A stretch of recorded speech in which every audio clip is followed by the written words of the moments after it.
In this video, I'm going to teach you how to get 10 times richer mixes by intentionally mixing for depth inside of your mix. If you don't know me, my name is Tyson. I'm a mixing and mastering engineer, and I've been mixing for over 13 years at this point. And I want to share the 3 steps that you need to be intentional about creating depth in your mix to be able to get this nice, rich mix that has a lot of depth. So the first step of intentionally mixing for depth is focused on volume balance. So when I'm thinking about the volume balance, I'm always focused on distance and not loudness. Loudness, you need a lot of practice to be able to hear what's louder, what's softer, but distance is a very natural thing to think about when we're talking about volume balancing. So inside of this mix here, I'm going to just re-volume balance it. I've already got it to kind of a baseline here, but we're going to just re-volume balance everything inside of this mix to be able to then intentionally set up this whole space and sense of depth inside of this whole mix. So when I'm talking about this depth as well, I'm going to use Charmander here to help me explain what I mean by this. So when we're thinking about depth, there are 3 main spaces in the mix. So if we imagine that Charmander is right here, he is the main element inside of this mix. He's our snare, maybe our vocal, and our kick. And so when Charmander's up here, I would be the majority of the mix, right? You can think of me as the rhythm guitar, the lead guitar,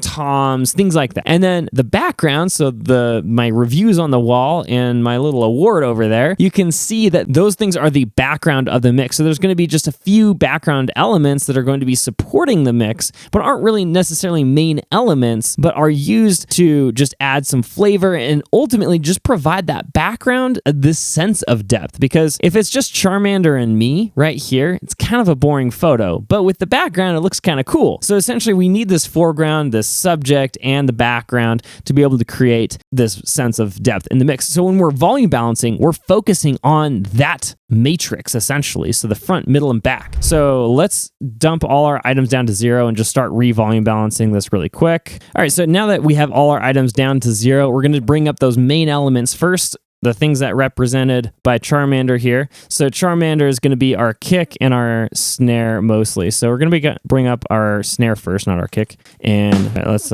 take out the drum room too. All right, cool. That's great. And then now bring up our kick. So I want that kick to be kind of equal with the snare, maybe just sitting barely behind it, right? So I'm focusing on this distance. And the other thing I actually want to do is I'm going to make my whole mix mono because it'll help me just kind of line everything up. And so I'm not going to be confused by that spatial panning stuff. It's all going to be taken care of. So we're just focused on what's in the front, middle, and back, right? So that's the frame I'm always using. So the kick and the snare are going to be in the front for sure. All right, let's bring up our vocal because that's the next thing that's got to be in the front. It's kind of a punk rock song, or at least the artist is, and so that's the way I'm intentionally mixing it with really loud vocals. So I would say in ordinary rock mixes, I'd probably push those back a little bit more, but given this is kind of like a punk rock background, we're pretty good there. So let's go into, now we're diving into kind of more of the middle of the mix. So we're going to be keeping those 3 main elements in our mind, and we're going to start bringing stuff up until it's sitting right behind those elements. But I'm not going to be listening to the elements I'm bringing up. I'm listening to those main elements that I just brought up. All right, bringing up our bass next. Our bass is definitely going to be almost bordering on that like more forward space, really, because I like loud basses too. And I know this artist loves loud basses. I'm being very present in the mix. Now we have our first element that's really definitely going to be in the back. So this is this little synth part here. So that's definitely very present. We don't want that. We want it to be sitting behind the mix, still loud enough that it can be heard, but just kind of providing that background, right? Just like the wall behind me.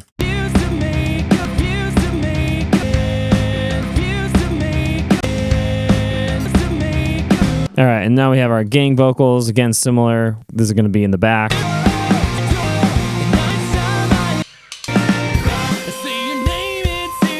All right, so that is the volume balance real quick. I try to move along here for you so you're not waiting on me forever. And now let's go ahead and make this stereo again, see where we're at.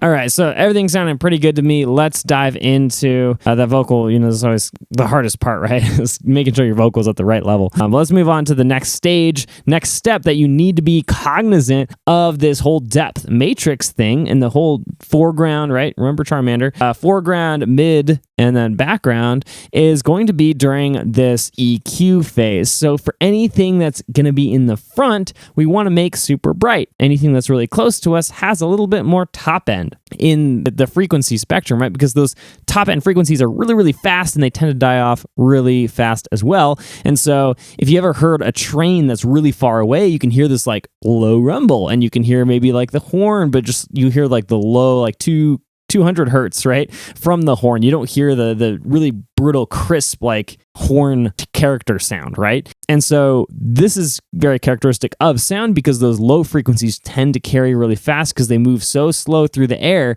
There's really not much they're running into, and they can go through walls. They can, live in rooms for a long time, etc. So low end frequencies are kind of the secret to having stuff that feels a little bit further away. And so if we kind of funnel things into like those low mids that sound far away, we can make them sound further away than they really do.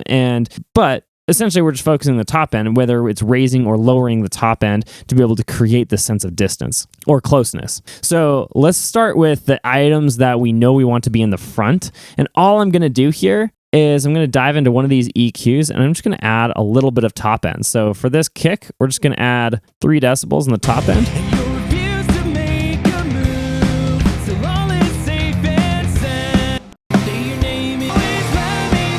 So that might be bordering on a little bit of harshness, but I think I'm okay with it. And then let's take this guy and again, just adding a little bit of top end to the snare. So you can tell if I'm just cranking this, it sounds really close, which right is kind of the point, but it's a little too extreme.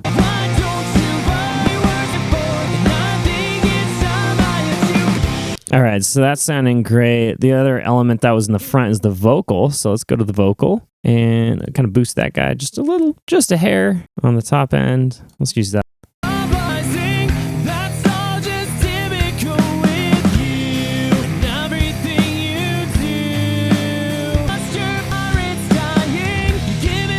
So you have to be careful. That does tend to bring out some sibilance and vocals, but that little air there that I'm bringing on sounds really nice. So I'm going to live with that. So now those are the elements that were in the front. Let's focus on the elements that were in the back. So that was going to be the harmony, the gang vocal, so Vox backup, and the synths. Those are the kind of the main elements that are going to be sitting in the back of our mix. So let's just shave off some of this top end on this synth here. I think I've already cut off some of it, so there's not that much to do. And I'm intentionally capturing this kind of 3K range because that is a very present frequency. So if we're boosting or cutting that, it's going to make a big difference in this whole like depth thing as well, because it's just a really loud frequency to humans in general. So and let's go to the Vox backup. Let's go here. Okay, so we're boosting at 3K. Let's just cut right above that section.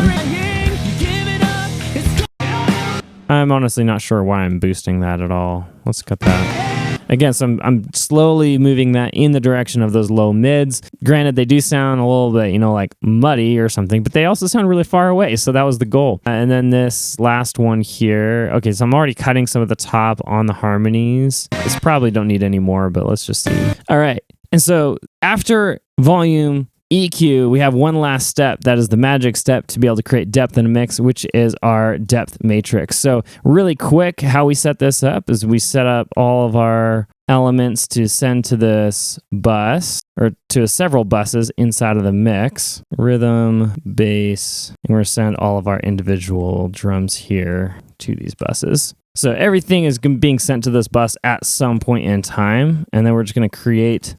cut this. I don't need to watch me select stuff. Crap. All right. So we set up our 3 buses, and we're going to select... I'm just going to label these front, middle, and back. So we're going to mirror what we've already done with the volume and the EQ and set up a matrix with reverb. So we're going to make these different reverbs feel close, middle, and far away. So we're just going to go ahead and use this room. It's going to be fine. So I'm just trying to do this a little quicker so we can get to the goal here. So select whatever reverb you want. It doesn't really matter too much. Select a real space, and then we're going to make the distance as low as possible. I'm going to do some quick filtering here, right? We don't want this to take up that much space in the mix necessarily. So all right, that's going to be pretty good. Let's make that ultra quality. All right, and then we're going to just adjust 3 parameters on everything that was being moved back. It's going to be the pre-delay. So we're going to make the pre-delay shorter. The decay is going to stay the same. The distance is going to go up, and then this early late reflection balance is going to change. So it's going to be like 75-25. I forgot the first one, so apologies about that. This early late is going to be 90, basically 100% early reflections. And then we're going to do the same thing for the back. Distance is going to be almost all the way up. And then it's going to be 50, and then the pre-delay is going to be basically 0, so 1 millisecond. All right, and then we're going to send everything to one of those 3 buses that we've selected. So everything in the front right is going to go to that front space. So that's the kick, the snare, all of these here. So these are the drums are going to go to the middle. Guitars, everything here is going to go to the middle except for the solo. Solo is going to be in the front because that was one of the main elements here, which I did actually miss that on the EQ, but we could add some top end to the EQ too. So it's going to go to the front. Just add a little bit of brightness here. Yeah.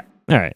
And then obviously we still have way too much reverb in this mix. So we're going to be addressing that here. But this synth is going to go in the back, vocals in the front, these 2 in the back. All right. And then we're going to be mixing these in. It's messed up here. It's going to go to the stereo out, and that guy's going to go to the mix bus. All right, so these 3 reverbs we're going to mix in. So the front one's going to be mixed in just barely. Let's just start right there. The next one is a little bit more, and then a little bit more. So the backspace is going to be the strongest reverb, right? Which makes sense because it's the more reverb, the further away it's going to sound inherently comparatively to the direct sound that we're giving it. Yeah, so there's this all of a sudden this crazy sense of depth that is just appearing in the mix. We don't even do anything for it, really. So here's without.